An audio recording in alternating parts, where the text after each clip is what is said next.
في مزاحهم يمسك بعضهم ببعض ويخلعون ثيابهم، ويأتي بذكره ويلصقه على دبر ذلك من دون ثياب.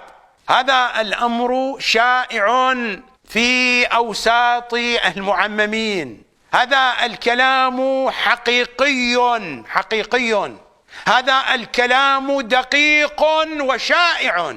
حينما أقول عن أصحاب العمائم من أنهم قمامة، من أنهم زبالة، فهذا قليل في حقهم، لأنني أعرف الكثير عن قذارتهم وعن نجاستهم.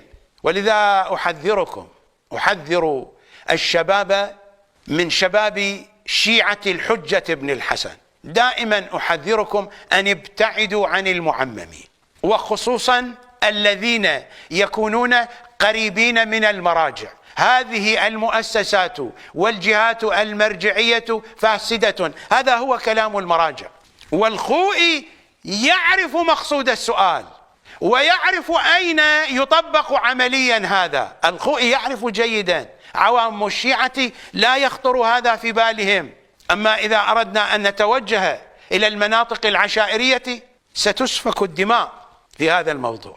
المجتمع الشيعي بريء من الفساد هذا.